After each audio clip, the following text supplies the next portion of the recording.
If you're looking for the experience of a delicious cocktail, but without the effects of alcohol, try Kensho Cocktails by Reserve.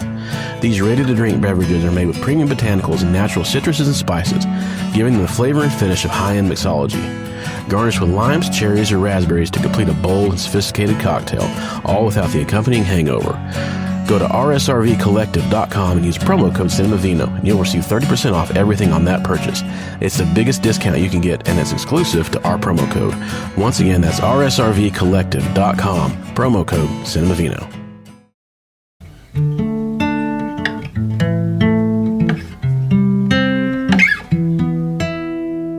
And welcome back. Go ahead. To CinemaVino. No, we're done. It's good to have you guys with us.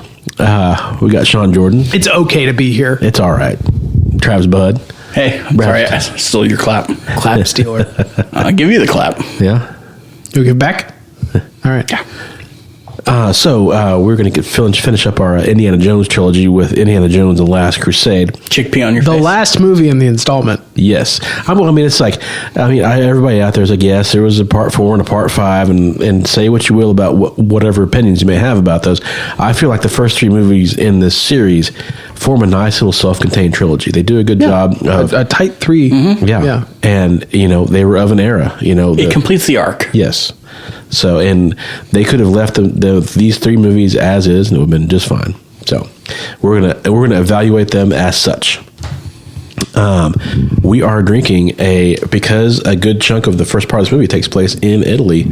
We're going to enjoy an Italian red wine. This is Diego Conterno. This is a Barbera d'Alba. And so, for those of you out there at home, a Barbera d'Alba. The Barbera is your grape. It's going to be kind of, in this situation, a full-bodied, rich, dry, but very fruit-forward red wine. They did like the Flintstones and the Jetsons. And the Hanna-Barbera, exactly. Yeah. 14.5. Deputy Dog. He's got one job here, and it's stupid, but he's going to do it. 14.5% alcohol, guys. He repeats the computer. So Barbera d'Alba. D'Alba is going to be. You said Deputy Dog? Deputy Dog. Yeah. Jessica Alba is gorgeous. Amen. So d'Alba is going to be the area where it comes from. Is she actually? Did you see she post-divorce posted some thirst traps on Instagram? Who? Jessica Alba. Check that out at home, won't you? And so d'Alba is going to be in northwest Italy. It's going to be, I believe, in the Piedmont region of Italy. Very famous wine growing area. The wines from this area have to be, I believe, 85% Barbera. They can be 15% Nebbiolo. Nebbiolo is going to be one of those red grapes. It's going to be pretty tannic. And they're going to do that to introduce kind of a little more what they call grip and ageability into a wine. They put a little Nebbiolo in there to give it a little more longevity. So you know what I like about Italian wines, though, is they tend to be more down-to-earth table wines. Mm-hmm.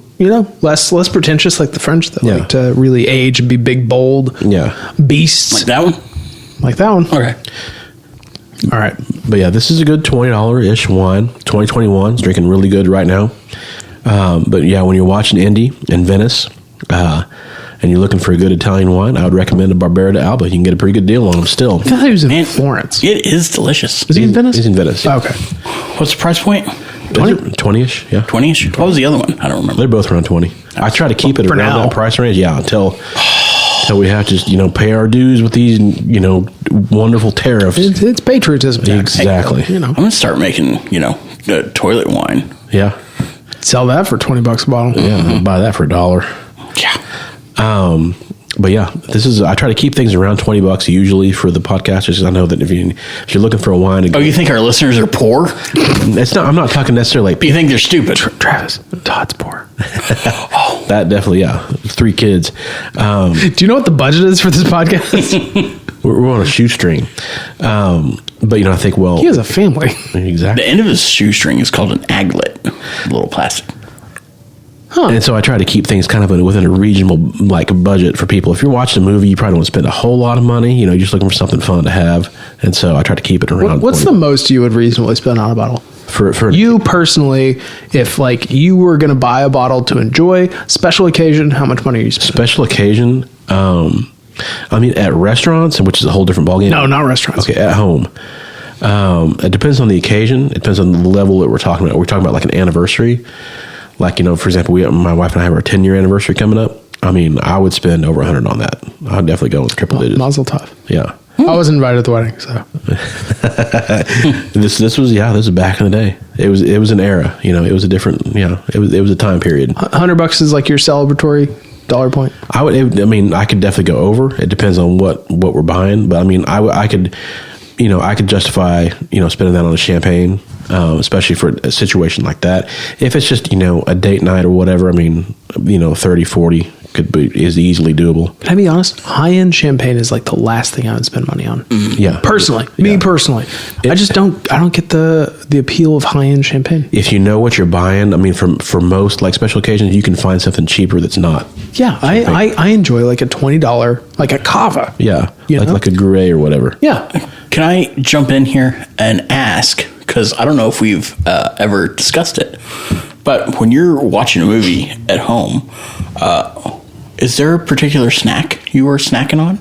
And if you're in theaters, like, what is your go-to snack? In theaters, I'm a popcorn guy. I'm a popcorn guy. Big movie theater popcorn guy. At home, I like ice cream. Ooh. Yeah. I recently discovered Nerds Gummy Clusters, and I had heard the hype about them. I don't know if you've heard any hype. Lives up to it. They are so good. Really? In the theater or at home? At home.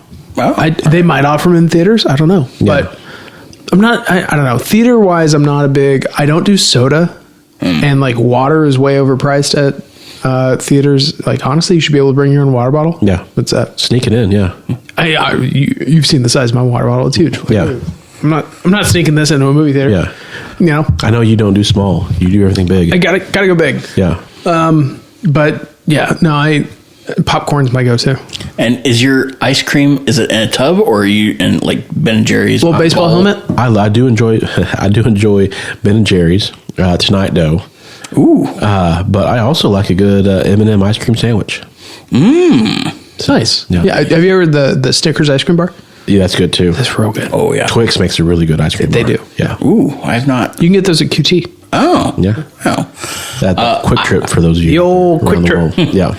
I don't eat anything during a movie, that especially in theaters, just because I know I'll have to pee, and I've got the reverb popcorn absorbs the moisture from '89 Batman, where my dad yelled at me. He was like, "You remember we missed this scene in theaters because you had to go to the bathroom. You're gonna miss it. He's gonna have a credit card. Just you wait." Yeah. So basically, your dad was like that guy in Arrested Development. Like, that's why you always leave a note. No, but I do remember every time I watched the VHS, I was like, "Oh yeah, we were going to the bathroom during this part," and I was so upset. I peed through this part. I was so upset that I had to go to the bathroom during it, though, too. Oh, kids' bladders stand no chance for. Yeah. In this economy, movies are like 3 hours long. Yeah. But I used to do like junior mints because also it's a 2-for-1. One, it's delicious. Two, if you're on a date, Fresh breath. if you're on a date, little fresh breath. No, Covers up all manner of odors. it really doesn't. Oh No. sorry. No. I apologize for my kissing breath. Well, it tasted bad. So You apologize for your Kissinger. I apologize. So, Indiana Jones and the Last Crusade. This was released May 24th, 1989.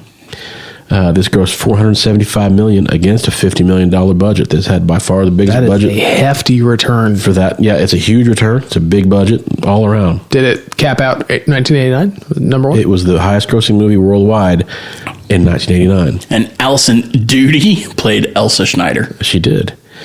Doody. So, it was the highest grossing The movie. Nazi? It was the highest grossing movie worldwide in 1989, but it was not the highest grossing movie domestically in 1989. What was the highest grossing movie domestically? She was also the aunt of Imogen Top Gun? Poots. 1989. What was the highest? Don't say that like I just should know what year Top Gun comes out. I'm just guessing, man. 1989. What was the top grossing Oh, movie? Batman. There you go. But did anybody hear me when I said that Alison Doody was the aunt of Imogen Imogen Poots? Poots. Okay, thank you. No, we heard you. Just acknowledge it. Just giggle. Just laugh and we'll move on. I'm the king of the castle. You're the dirty rascal. That's why you put your stuff back in the fridge. That's why you leave a note. So all the major principals here return: Spielberg, Lucas, Harrison Ford, Duty, Sean Madam Duty. Sean Connery returns or joins the cast as Henry Jones Sr. River Phoenix plays young Indy in the film's prologue, and Allison Duty plays love interest Elsa Schneider. There you go. The Nazi? Oh. Ronald Reagan. It's like the actor. How'd you know she was a Nazi? She talks in her sleep. Spielberg passed on such a good line. It is. There's lots of good Connery lines in there. Yeah. Spielberg passed on other projects to do this film as he was obligated pretty much by a handshake deal with George Lucas. He passed on Rain Man and Big to direct this film. Did those movies do well? Yeah, both movies are pretty successful. Yeah, Oscar winning. This film's more humorous tone is a response to the backlash of Temple of Doom, which critics and studio executives felt was too dark. Mirroring Raiders of the Lost Ark, this film has Indy chasing the Holy Grail, the chalice that was used by Christ at the Last Supper and was also used to catch his blood at the crucifixion. A drink from the cup will grant eternal life, and so Hitler wants to claim the Grail for himself and gain access to its power.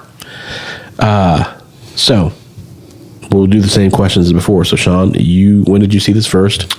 What did you think of it then? What do you think of it now? I would have had to have been maybe in the 8 or 9, 10 range. Yeah. When I first saw it. Like I said, when I was a kid, I was big on James Bond movies. I was watching for my namesake, Sean Connery. I was doing a big 007. Like I always went to Southwest Video, went and got all the James Bond movies. Shout out to Southwest Video. You don't exist anymore. R.I.P. VHS don't exist anymore.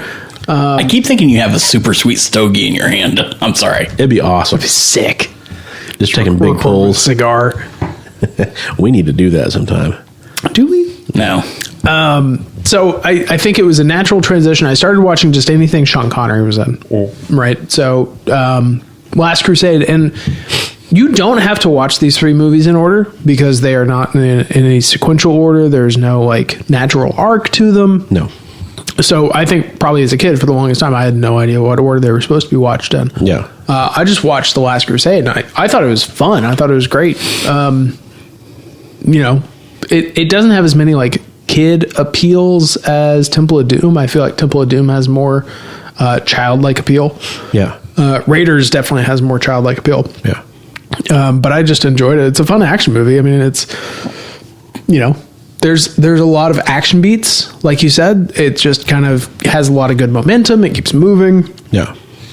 As an adult, I really appreciated this one the most. I think this one is the strongest of the 3.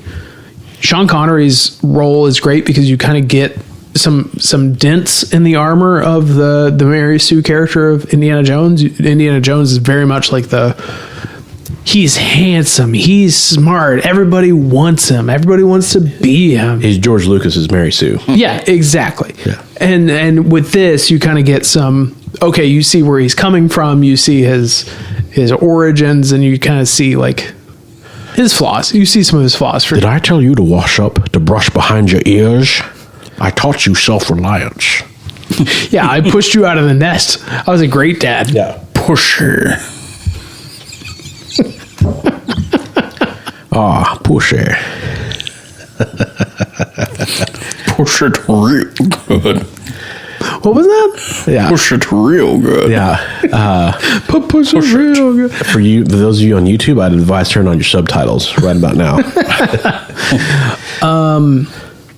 I think that this is the strongest movie, and I do think that Spielberg and George Lucas felt obliged to go back to the Nazi trope. Yeah. Because they were like, okay, if we're playing in this era, we got to keep playing in this era. Well, it's like James Bond, his natural opponent is the commies and then also Spectre. Yeah. That's he's Blofeld is his natural opponent, also via proxy or whatever, like the commies or the Soviets. It makes sense. Like that's his natural opponent. Yeah. Indiana Jones being who he is in this time period, his natural opponent is going to be the Nazis. Yeah. Look, and also every time you show a Nazi getting punched out on screen, everybody you hear a ding of Mario or Sonic coins go cha-ching, cha-ching, cha-ching. I see points and dollar signs in my eyes. Gets its wings. Yeah. Absolutely. Yeah. There's that excellent picture of somebody that has stopped that's That's Indiana pushing the Nazi onto the top of the tank and just about ready to pop him one. And I'm like, it belongs in a museum. It belongs in a museum. I think it's fun. I think you get a lot of good beats. You get a lot of good momentum. Would you real quick put that in your mouth and talk about the next part of it? No. Because it's very Arnold Schwarzenegger and Predator. Let me see. I'm sorry. I can't. Okay. Yeah, he lost his cool points there when he dropped them on the ground. Yeah, I was going to say something. I'm sorry. I lost it. Back to the chopper. No, I think, like you said in the last podcast, you talked about how this was Steven Spielberg and George Lucas's response. It was their James Bond. Yeah. Right. And you kind of felt that with like the boat race or the boat chase scene. That feels like a very Bond thing to be in Italy and be chased in a boat. Yeah. And then like have a propeller, like chopping away at the boat as you're trying to interrogate this guy. And he's like, I'm prepared to die. Are you Indiana Jones? Yeah. I mean, the tank chase, all of it feels Tank chase feels very Bond-like. Yeah. The comedic element of when everyone's looking over the cliff and they're all sad that he died and he pops up, comes up behind them. It then, feels very Looney Tunesy. And then the wind blows his hat conveniently up on the cliff. Yep. Yeah. So are you telling me that because they both drank from the chalice that they are both immortal? Well, they imply with the night of whatever Arimathea that like it gives you extraordinarily long life. It's I think eternal life would be hyperbole. So I think it's like exceptionally long life. Sure. Okay, but they are exceptionally long lived because tell you what, in the fifth movie that doesn't exist, he looks rough. Yeah, he aged for sure. So, yeah, you would think like with that cup should have given him like right now he should look like Harrison Ford right now. You know, giving him like exceptionally long life. It'd be great if they replaced him with the guy who played Han Solo in the Solo movie. Or did he get punished for trying to take the Grail out or trying to grab the Grail? He didn't. The Nazi did. Yeah. Miss Booty. Yeah. Madam Booty. Miss Duty Booty. Duty Booty. In Latin, Jehovah begins with an I. Man, and it's a shame Taylor Owens is not here because he and I have quoted almost every line of this movie to each other, every bit of it over the years. Do you have a favorite? Man, I don't know. Did you remember your Charlemagne? I suddenly remembered my Charlemagne. Let my armies be the rocks and the trees and the birds in the sky. What a great Sean. That's up there with the movie Rising Sun with Sean Connery and Wesley Snipes, where it's like they had to know they were writing something for Sean Connery. Where it's like, I've never seen that. Rising Sun, where he's the older cop and Wesley Snipes is his new partner or whatever, and they're in Japan investigating murder. And it's like, we're going to beat the grass to startle the snakes. Do you know the not Sean Connery line, but what's the line about like, good luck finding him. He knows every local custom. Yeah, he's like he has Such a good line. Friends from here to the Sudan. He'll blend in. He'll disappear. Speaks every language. Never find him. You'll never find him. With any luck, he's got the Grail already. Immediately cuts to him. Coat? Yeah, it's like Immediately cuts to him, just like, do you speak English? No, that's all right. All right. Pip pip cheerio. But the thing I love about the little throwaway moment there, where somebody offers him something, and like one of the street vendors, he's like, "No, fish make love in it." I don't know what it was. It's water. Yeah. Someone offers him water. He's like, no, fish make love in it. Just beautiful. Just gorgeous. Yeah. All in all, I think kid me would probably give this like a 7, maybe a 6. It doesn't have as much appeal for a kid. Now, I think this is like an 8. I think this is an 8 movie. I think this is the strongest one in the trilogy. Yeah. And therefore the entirety of the Indiana Jones franchise, which is a trilogy. Yeah. I don't know. I think it's a lot of fun. I think it has the most structure. I think it has the most depth of the character. You get to see him as a kid. You get to see him as an adult. You still get a lot of the same like Spielberg being in love with Hollywood elements, but it's a little more toned down. Yeah. And of course, all these movies have Wilhelm screams just like littered throughout. Everyone. Yeah. Littered. Every movie we've done so far has a Wilhelm scream. Yeah. I can't speak to the upcoming Nolan trilogy, but I hope Batman has a Wilhelm scream. there's got to be one in there. There's got to be. Like you said, every podcast somebody's first. The Wilhelm scream, for those of you out here, you can Google it, but the Wilhelm scream dates back to a movie from the early 1950s where I believe it is like a Western where a cowboy, I think he gets shot in the belly with a bow and arrow, and he screams a very like blood-curdling scream. And so when it came time for Star Wars, the sound designer Ben Burt was looking through the archives. He needed a stormtrooper falling into the pit after getting shot. He dredged up this old sound of this guy getting shot in this movie and used it for that scene. And then he used it for Empire Strikes Back. He used it for Raiders. He used it for Return of the Jedi. He used it in all of Spielberg and Lucas's movies. And so it started showing up everywhere. It's in Toy Story. It's in Lord of the Rings. You know, you can look at it. It's in tons. It's in everything. And now it's like kind of a fourth wall. No, yeah. Like now a it's little a wink bit. to the audience. It's a bit. And a wink to mostly directors and other, cinephiles. Adjust your monocle, twist and twirl your mustache. But it is in this movie whenever whatever the knights, the brothers of the cruciform sword or whatever, they ambush the tank caravan. And one of the Nazis throws a grenade at the brothers, the knights of the cruciform, whatever they are. One of them gets blown up. Real inconsequential group, by the way. Yeah. They do fuck all to stop the Nazis. Yeah, yeah. But cool action beat though. Yeah, cool action beat. Yeah, Gives them an excuse to steal some camels and horses. yeah. Trav. Yeah, I love this movie. I especially love the River Phoenix intro, like the Indiana Begins. It shows the roots where he gets like scared of snakes and where he gets his hat, The whip. and I love the transition at the end of that where he's still, what is it, Belloc or whatever, like it belongs in a museum, like he's still after the same trinket or whatever. It instills that into, and then I love how they also show, but don't show Sean Connery in that little quick thing where he's running inside and is trying to had to have been a cool reveal But in the 80s. Yeah. To be like, oh, fuck, that's Sean Connery. Yeah.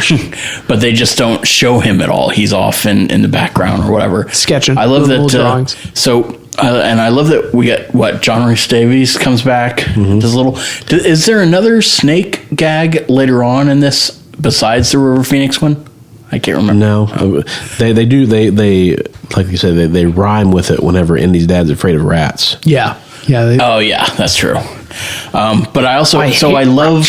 Yeah. I hate rats. Yeah, like you said, they show his home life. They show what he's really like. We named the dog Indiana, like telling all the secrets he doesn't want people to know. Mm-hmm. So you get to see the intro, the Indiana Begins, and then you also see where he may end up because you see his father that's gone all down this rabbit hole and is like this sage guy, but. Sean Connery is clearly the best B character in the entire series. Yeah. Easily. Because you've got, Short Round, which is the self-insert for the kids. It's, hey, it's Robin. You get to hang out with Batman. Yeah.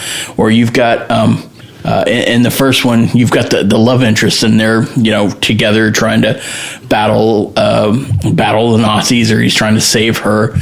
But the third one is just the best, like, weird buddy cop movie. He meets Hitler, though. Yeah.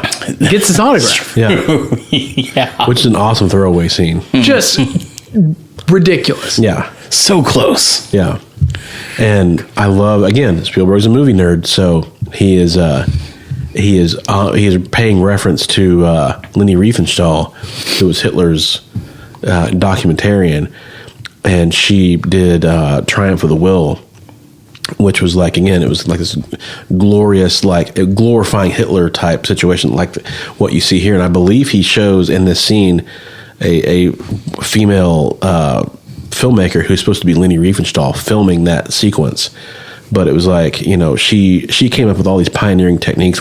She did the movie Olympia, which the 36 Olympics, she invented the idea of like runners with the camera like next to them. A tracking shot. Yeah.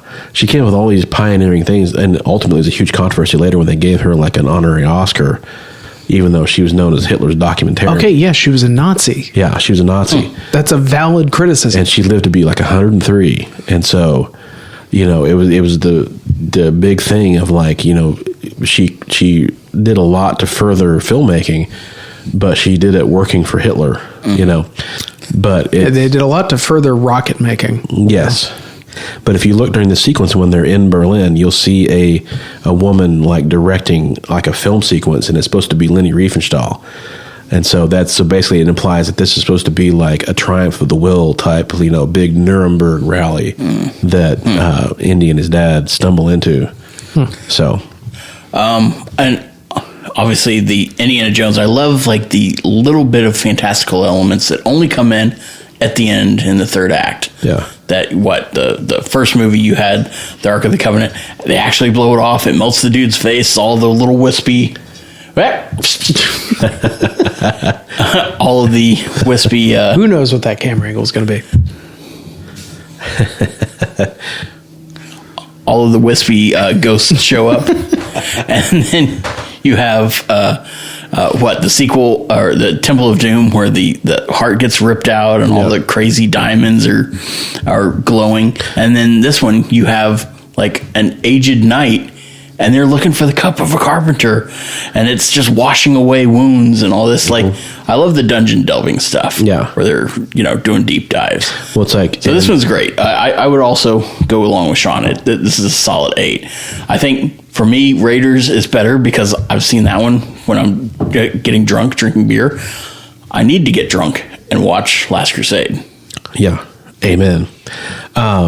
But yeah, one thing I noticed, for example, going back to Temple of Doom, is whenever they're on the after the bridge scene, when they're hanging off of the cliff or whatever, and Molaram is trying to grab the stones, and Indy invokes the name of Shiva, who's like the supreme like Hindu god, and he starts like basically saying like this incantation for Shiva, and it causes the stones to burst into flames. Yeah. And so when Molaram tries to grab the stones for himself, even though he says like drop them, I'll find him, he wants to grab them immediately because he wants the power. It burns him and causes him to fall to his death. That's another example like that sort of fantastical like hubris. Yeah, Indy knows like he can like say this incantation, the stones will like glow and burst into flames. Yeah. He makes an educated guess. Yeah. I also like that Indiana Jones doesn't like try to yada yada away mysticism. Yeah. Like it just sort of embraces it, and it like obviously with the Temple of Doom, there's the whole reaching into a guy's chest. Yeah. You see it with the Ark of the Covenant, you see it melting people's faces with Mortal Kombat. Yeah. He knows in Raiders like don't look at it. No, He embraces make eye contact. He embraces the idea of mysticism, and he doesn't like just sort of like he doesn't have the scholarly approach to it where he's like, well, actually, this should do this. Yeah. I don't know. I think it's fun. I think there's a fun fictional element to it that you don't see in other stuff anymore. Yeah. It's nice low fantasy. Yeah. They low stakes fantasy. Mm-hmm. Yeah. They don't they're not time traveling and shooting at Roman gladiators or whatever with, Yeah, they would never do that. They would never do that. Shit. No. Now, show the Holy Grail. They would never yes. like go on vines with monkeys. Yeah, or have like groundhogs featured prominently in the opening action scenes of the Never. movie. They would never do that. So for me, this Shia LaBeouf.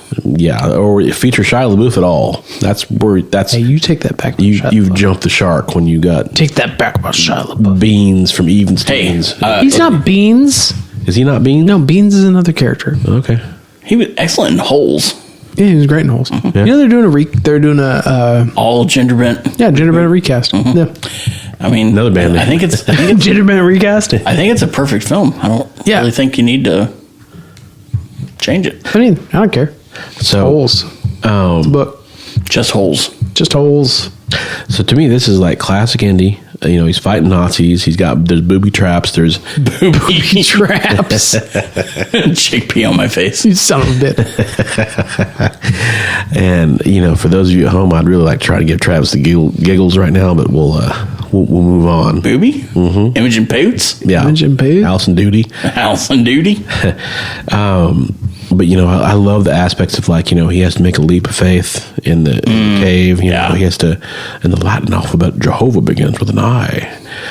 He has to use his smarts to get through it. Ford and Connery have like a great chemistry with each other. Connery was an awesome choice to play this part. Great choice. Yeah. I mean, like you say, it's like if you're a Bond fan, it puts a little bit of Bond into your Indiana Jones, which, two great tastes. When Connery went a little bit insane in the 90s, late 90s. Yeah. So I think this was kind of the peak time to kind of get him in. Yeah, this Hunt for October, this is like... Did he go... I know A League of Extraordinary Gentlemen was not an awesome film for him, and then he kind of retired after that. Was that his last film? I think not his last film. Was it not? I think Finding Forrester was his... Okay. But I think the turning point for him was when he did League of Extraordinary Gentlemen, but he turned down Gandalf. Yeah, because he said it didn't make sense to him. Yeah, but the League of Extraordinary Gentlemen did. Yep. Yeah. He did Entrapment with Catherine Zeta. Yeah, it's a great movie. Catherine Zeta booty in the air. Yeah. In the trailer. God, that's... The lasers? Yeah, I saw that in the theater and say... She dropped the maps into the mail. Say, why is my voice dropping down so deep? Where all these pubes come from? But yeah, it has that kind of same like nitpick of other movies where it's like it's the third film in a trilogy, so it doesn't have the same like new car smell as Raiders of the Lost Ark. Oh yeah, you know what? You are right. This is the third film is almost maybe the best film for Sean, in my opinion, or at least the second best film if it goes what's your hierarchy? Does it goes Raiders, Crusade, Temple, or is it Crusade, Raiders, Temple? Or is it Temple, Raiders, Crusade? It'd be Raiders, a little bit below Crusade, but not much. This is a 9. So Crusade is I'll put this tippity top. Yeah. Raiders to me is a perfect 10. Crusade is a 9. Oh, you said different. Okay, gotcha. Yeah, Crusade's a 9. You said Raiders was a little bit below this one. No. Temple is like an 11 for you? Or? Other way around. Raiders is a 10. I put Crusade a little bit below it. 9.5, 9? 9. And then, Temple of Doom to me is quite a bit below. Is Crusade below because it's kind of hitting the same notes as if kind of like Star Wars episode, what are we, 4, 5, 6, 7? A New Hope was kind of a rehash. It rhymes a lot. Sorry, there's A New Hope. What was the new? Force Awakens. Yeah, Force Awakens was kind of a rehash of A New Hope. In the same way that Return of the Jedi had a lot of rehashes of A New Hope. It's like it dips back into the same well. Yes. But not Raiders being original gets the bump. Just for that reason alone. Yeah. But for nostalgia purposes, it's hard to argue with Last Crusade. Again, if Taylor were here, he would agree with me. He'd be raving about this movie. I guarantee you. Mm-hmm. I love this movie. Yeah. I think this one's fun. Yeah. I think it's more fun than Raiders. Yeah. So this is my emotional, in terms of just emotional attachment, this is my favorite Indy movie. In terms of like looking at it from like a movie nerd perspective, like from a film critic perspective, Raiders is the best. And then Temple of Doom to me has a lot of fall off. It especially suffered going back and watching it again. Yeah. It's compared to the Raiders and Last Crusade, it's the weakest of the three. So, in my opinion. But next time we're going to do Christopher Nolan's Batman trilogy. So you should be curious. I haven't seen Dark Knight or Batman Begins in a lot of years. It's been a minute. Yeah. Dark Knight, again, like Raiders, perfect movie if you're a little bit drunk. Yeah. Drink 6 beers, watch Dark Knight, change your life. That's true of a lot of movies. A lot of perfect movies when you're a little bit buzzed. But have you ever seen Cinema Woman on weed? Platoon was great when I was wasted. So.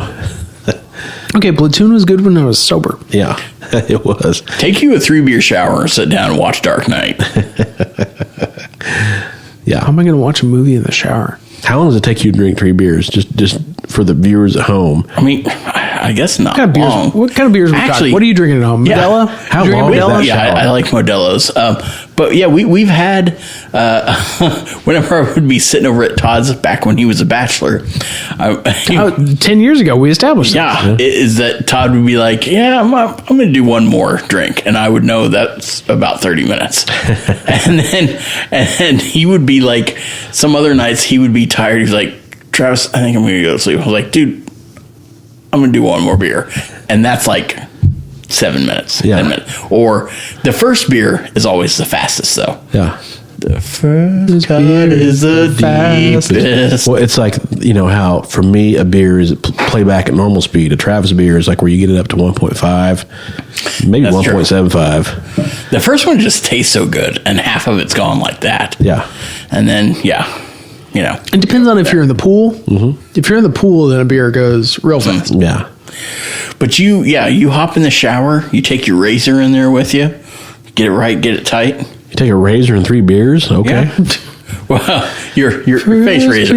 But you get the back of the neck, you get, shave the back of your neck in the shower. You get a little undercarriage. You want to shave your undercarriage? I don't know if I'm going to get 3 beers in and shave my undercarriage. That seems like an extremely dangerous proposition. Well, you come out of the shower missing an undercarriage. You start on the first beer. You don't start shaving on beer 3. That's how you get some undercarriage damage. God, you just take a nice hot shower and those 3 beers hit just nice. Then you sit down, get real comfy, get a snack, start watching Dark Knight. Are you a lifestyle coach? Yeah. In fact, that's what you guys are doing. We have to include a 3 beer shower before Dark Knight. Just to recap the people at home. So you're going to get the shower. Yep. You're going to drink 3 beers. Oh, shave your gooch. You're going to shave your gooch. Three can beers. The gooch shaving is parallel with the first beer. Look, we're also going to share photos on Instagram of our smooth gooches, smooth taints. Smooth Taint Pod. Now that is a band name. Smooth Gooches.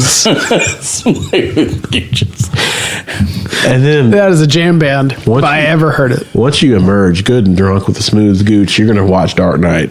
Look. And then proceed to drink 3 more beers during Dark Knight. Yes.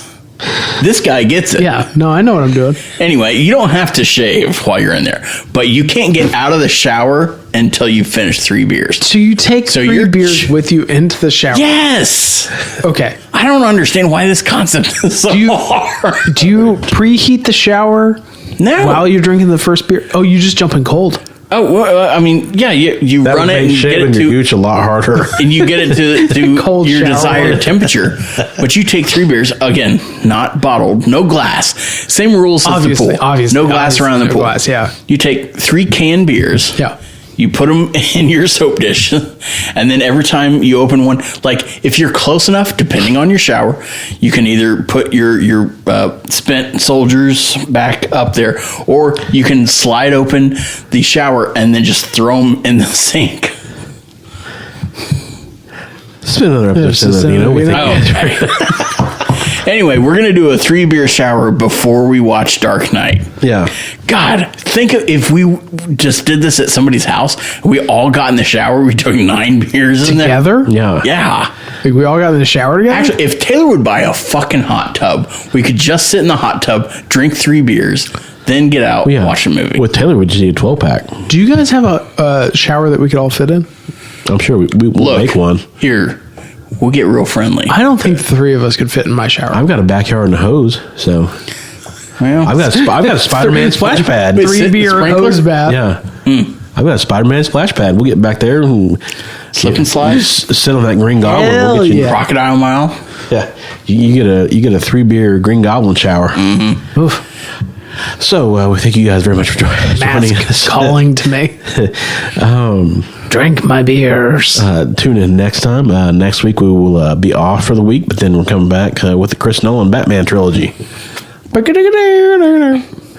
And join us then, won't you? Great beers, only drunker. We got Sean Jordan, Travis Bud. Adios. Your boy. And I'm Todd. Your boy.